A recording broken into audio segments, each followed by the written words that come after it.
할렐루야. 153 저녁기도에 오신 여러분들을 주님의 이름으로 환영하고 축복합니다.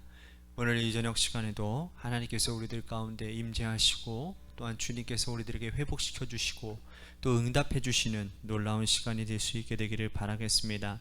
먼저 우리 같이 찬양하기를 소원합니다. 주님 다시 오실 때까지 우리 같이 찬양하도록 하겠습니다.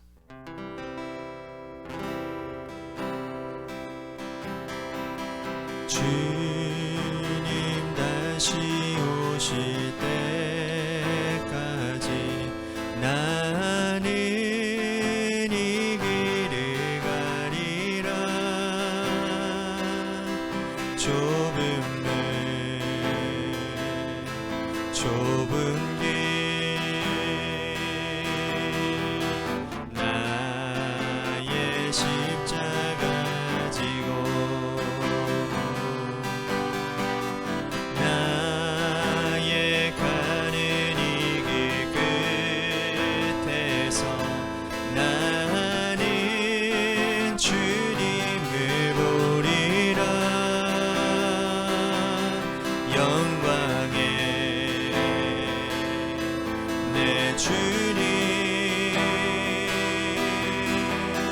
나를 맞아주시리. 주님 다시 오실 때까지 나는 일어나 달려가리라. 주의 영광 온 땅 덮을 때 나는 일어나 노래하리. 내 사모하는 주님 온 세상 구주시라. 내 사모하는 주님 영광의 왕이시라. 내 사모하는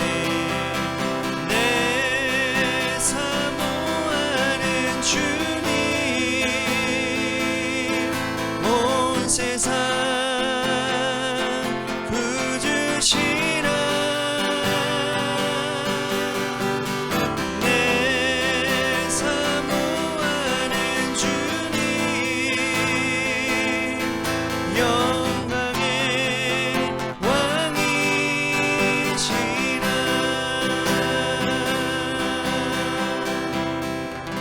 왕이시라. 기도하겠습니다. 사랑과 은혜가 풍성하신 주님, 주님 다시 오실 그날을 하나님 우리들이 소망하며 우리들의 오늘 하루의 삶의 자리 가운데 하나님 마지막이다 생각하는 그 마음으로 최선을 다해서 전심전력 다해서 하나님 살아온 오늘 하루입니다. 고단함 가운데 있습니다. 또한 그 전심전력 가운데 탈진되어지고 낙심되어지는 일들도 있었습니다.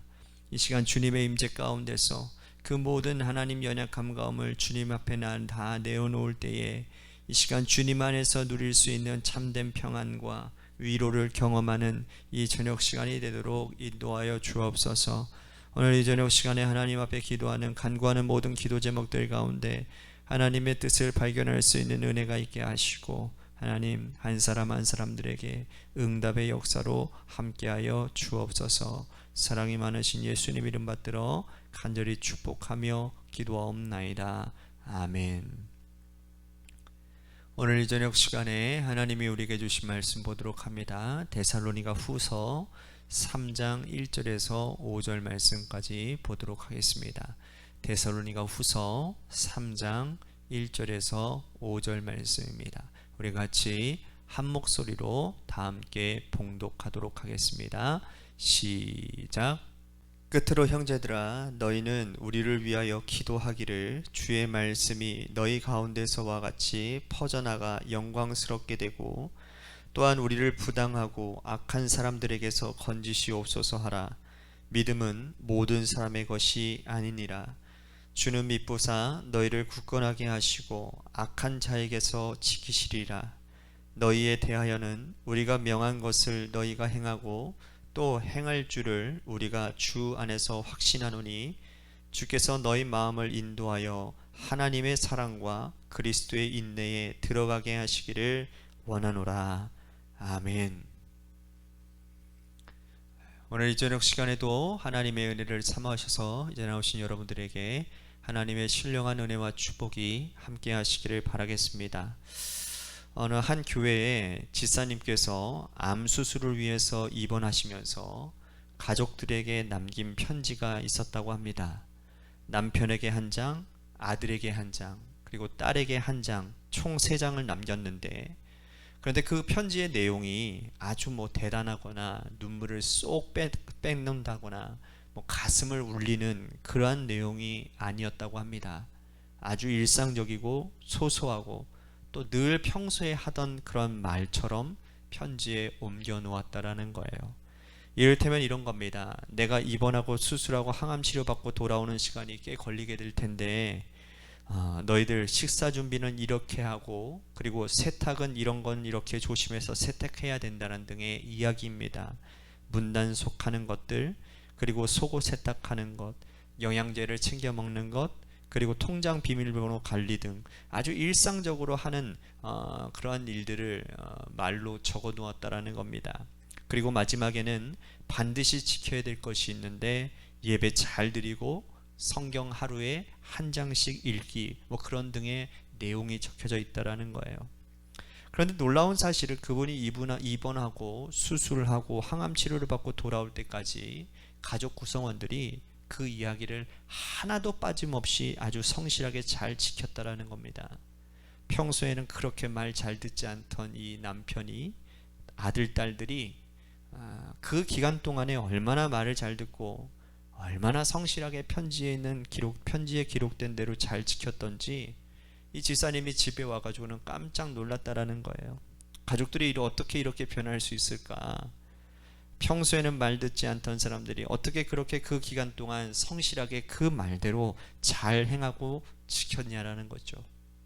그것은 이 편지가 이 땅에서 남긴 사랑하는 아내, 그리고 어머니의 마지막 편지가 될 것이라고 생각했기 때문이라는 겁니다. 만약에 여기에 적힌 대로 내가 제대로 행하지 않거나 지키지 않으면, 그런데 집으로 아내가 돌아오지 않으면, 어머니가 돌아오지 않으면, 그러면 너무나도 후회할 일을 만들어 놓기 때문에, 그래서 성실하게 하나하나 잘 지켜냈다라는 것이죠.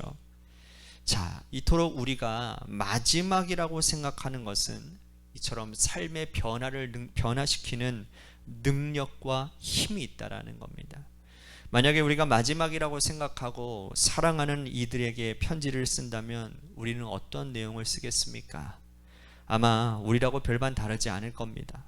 아주 거창하거나 평소에 하지 않았던 말들이나 눈물샘을 자극하는 대단한 내용을 우리는 쓰지 못할 것입니다.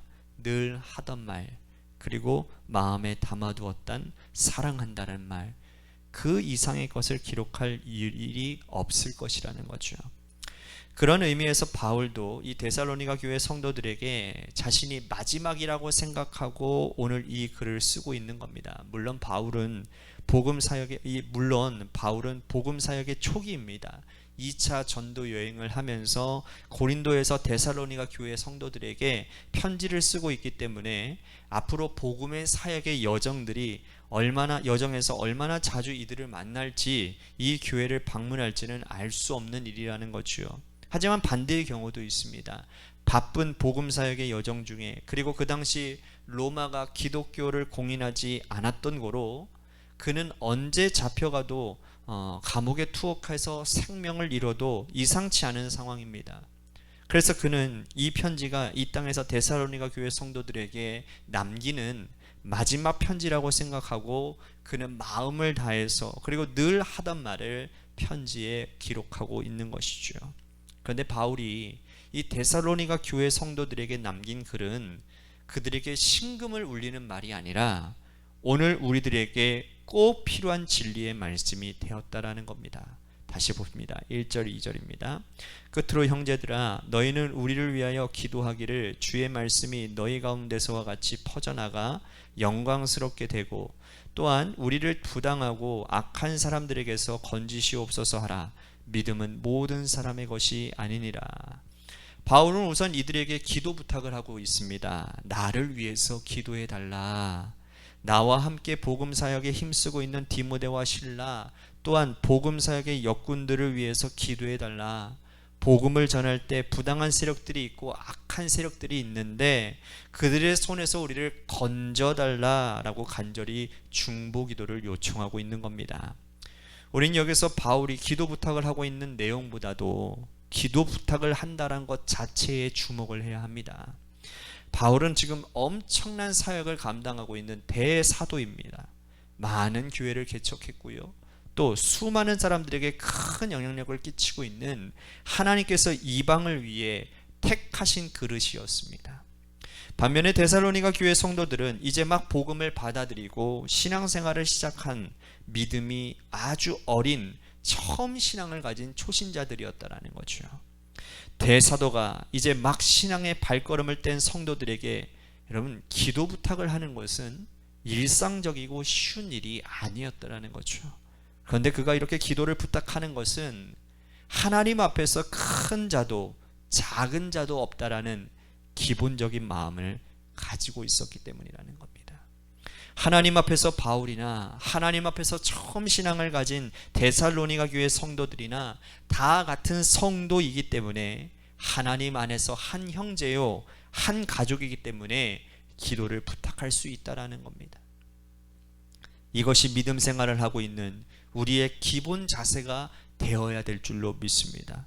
중직이 따로 있지 않고 목회자가 따로 있지 않고 처음 믿음 가진 믿음이 어린 새 가족이 따로 있지 않고 하나님 보실 때에는 모두가 다 믿음의 경주를 달려가고 있는 달려가야 될 다 같은 성도일 뿐이라는 사실, 오늘 이것이 우리를 하여금 우리를 겸손의 자리로 인도한다라는 사실인 거죠. 자, 그렇지 않으면 우리는 성도들 사이에 선을 긋고 당을 짓고 서로가 서로의 믿음을 평가하고 판단하는 잘못을 범할 수가 있습니다. 모두가 다 하나님 안에서 한 가족이요 형제요 자매라는 사실, 이 기본적인 사실을 우리의 믿음 생활을 마치는 그 순간까지 여러분들의 마음과 제 마음 속에 꼭 품고 살아가야 될 줄로 믿습니다. 5절 보십시오. 주께서 너희 마음을 인도하여 하나님의 사랑과 그리스도의 인내에 들어가게 하시기를 원하노라. 자, 두 가지를 지금 부탁하는데요. 하나님께서 너희의 마음을 인도하여 하나님의 사랑, 그리스도의 인내에 들어가게 하시기를 원한다라고 부탁하고 있습니다. 하나님의 사랑은 이해가 됩니다. 하나님은 그 자체로 사랑이시기 때문에 성도가 하나님의 사랑을 가져야 되고 품어야 되는 것은 당연한 사실이니까요. 그런데 왜 그리스도의 인내라는 표현을 썼을까요? 예수님께서 이 땅에 오셔서 하신 사역과 여러 가지 관계들을 보면 인내하셨다라는 것을 우리는 금방 깨닫게 됩니다. 예수님은 세상의 악에 대하여서 인내하셨습니다. 예수님을 둘러싼 그 환경들이 얼마나 악했습니까? 유대 종교 지도자들, 서기관들, 바리새인들, 그들은 세상의 악한 사람들보다 더 악한 자들이었습니다. 그들은 유대인의 새 절기를 돈벌이 수단으로 전락시켰습니다. 백성들을 괴롭혔고 그들에게서 돈을 뽑아먹는 일들을 평생 동안 하고 살았던 악한 자들이었지요. 예수님께서 그들을 향해 말씀을 전하고 책망해도 그들은 변하지 않았습니다. 주님은 그럼에도 불구하고 인내하시고 끊임없이 그들을 설득하시고 때로는 강하게 때리시고 때로는 부드럽게 하늘의 진리의 말씀을 세상의 악에 대하여 선포하셨습니다. 또한 예수님의 인내는 제자들에게도 부어졌습니다. 3년 동안 제자들을 가르쳤지 않았습니까? 그런데 제자들은 길에서 서로 누가 크냐고 다투었어요. 변화될 기미가 전혀 보이지 않습니다. 하늘의 권능을 가진 예수님께서 설거항반하시면 제자들이 다 변화되어질 것 같았는데, 그런데 그들은 단 하나도 제대로 변화되어지지 않았습니다.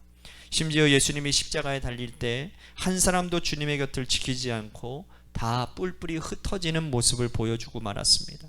그럼에도 불구하고 주님은 그들을 품어주시고 인내로 그들과 함께 하셨다는 거죠. 그래서 바울이 이 데살로니가 교회 성도들에게 부탁하는 것은 종말의 때가 되면 세상은 더욱더 악해질 것이고 우리가 품고 사랑하는 자들을 우리가 품고 더 기도하고 사랑하지만 그들은 여전히 변화되지 않을 것인데 이 일에 대하여서 그리스도의 인내를 가지고 너희들이 그들을 이끌어 가야 된다라는 부탁을 하고 있는 것입니다. 여러분, 이것은 오늘 우리들에게도 그대로 적용되어지지 않겠습니까? 세상은 갈수록 악해지고 우리가 위에서 기도하고 있는 사람들이 여전히 변화되어지지 않고 그 모습, 있는 모습 그대로 보면 우리는 힘이 빠지고 마음이 상할 때가 참 많습니다. 하지만 오늘 주님께서 바울을 통해 주시는 말씀, 하나님의 사랑으로 그리스도의 인내로 세상의 악을 참고 견디고 변화되어지지 않는 사람들을 위하여 끊임없이 기도하라는 이 말씀이 이 악한 세상을 살아가는 능력이 되고 힘이 된다라는 사실인 거죠. 또한 바울은 데살로니가 성도들에게 종말에 대해서 한 가지를 부탁하고 있습니다. 자, 10절에서 12절 말씀 보십시오. 우리가 너희와 함께 있을 때에도 너희에게 명하기를 누구든지 일하기 싫어하거든 먹지도 말게 하라 하였더니 우리가 들은즉 너희 가운데 게으르게 행하여 도무지 일하지 아니하고 일을 만들기만 하는 자들이 있다 하니 이런 자들에게 우리가 명하고 주 예수 그리스도 안에서 권하기를 조용히 일하여 자기 양식을 먹으라 하노라. 제가 언제도 말씀드렸죠. 이 당시에 임박한 종말 재림 사상을 가지고 있던 사람들, 예수님께서 곧 재림하실 것인데 구름 타고 공중에 나타날 것인데 우리가 왜 일을 해야 되는가라는 그래서 그들의 성도들 그들은 공동체 생활을 했잖아요. 성도들에게 폐를 끼치는 사람들이 많았다라는 겁니다. 일하지 않고 성도들에게 오늘은 이 사람, 내일은 저 사람에게 손을 벌리고 그들의 양식을 축내는 사람들이 있었다라는 거죠. 이러한 자들을 바울은 따끔하게 지책하고 있는 것입니다. 일하기 싫거든 먹지도 말라. 오히려 폐를 끼치지 말라라고 말씀을 합니다. 하나님께서는 종말의 때에 반드시 징조를 주시고 그 종말의 때는 하나님 한 분만 아시기 때문에 우리는 깨어서 믿음을 지키고 그리고 종말의 때를 대비하고 기대해야 되는 것이지, 지금까지 일한 거 다 멈추고 일하지 않고 사람들에게 민폐 끼치고 살지 말라 강력하게 말씀하고 있는 겁니다. 이것이 데살로니가 교회 성도들에게 바울이 주는 마지막 유언과도 같은 말씀이라는 거예요. 여러분, 전혀 새롭지 않은 말씀이지 않습니까? 중보기도를 부탁하고 하나님의 사랑과 그리스도의 인내에 들어가기를 부탁하고 참된 종말 신앙을 가지기를 부탁하는 이 말씀은 늘 바울이 전하는 말씀이었다, 그 말이라는 거예요. 그런데 이 말씀이 새롭게 다가오는 이유는 뭡니까? 마지막이라고 여겨지기 때문이라는 겁니다. 오늘 하나님께서 우리들에게 주시는 말씀이 우리들에게 마지막 말씀이라는 마음으로 가지면 허투루 여러분 이 말씀을 받아들이지 않을 겁니다. 오늘 하루 허투루 살아가지 않았을 겁니다. 이 땅의 역사에 종말이 온다고 생각하고 오늘 우리가 예수님께서 공중 재림하시는 그것을 그 순간을 맞이하게 된다라고 생각한다면 오늘 이 말씀은 정말 생명의 말씀이 되어 오늘 우리에게 꼭 지켜져야 될 말씀으로 들려지게 될 것입니다. 오늘 우리의 인생의 마지막 날인 것처럼 하나님의 말씀을 꼭 붙들고 행하고 지키며 살아가는 성실한 믿음의 사람들이 되게 하여 주시옵소서라고 오늘 말씀을 생각하면서 우리 같이 기도했으면 좋겠습니다. 또 한 가지 우리 같이 기도할 것은 교회를 위해서 기도하도록 합니다. 하나님께서 세워주신 몸된 교회가 온 교회 성도들이 하나가 되게 하시고 같은 마음으로 같은 열매를 향해 같은 뜻을 향해 나아갈 수 있도록 하나님 인도해 주시옵소서라고. 또한 우리 김순환 권사님을 위해서도 여러분들 기도해 주셨으면 좋겠습니다. 12일 날 심장 초음파 검사를 받게 되어지고 앞으로 어떻게 치료가 진행되어져야 될지는 그때 가서 알 수 있을 것 같고, 또한 정춘호 권사님 남편분을 위해서도 기도해 주시기를 바랍니다. 오늘 전화해 봤는데 지금 검사 중이시라고 합니다. 결과가 나오면 말씀해 주시겠다고 하시니까 여러분 우리 같이 기도했으면 좋겠습니다. 마지막으로 여러분들의 삶의 자리와 여러분들의 자녀들을 위해서 기도하시다가 이 시간 돌아가시기를 바랍니다. 기도하시겠습니다.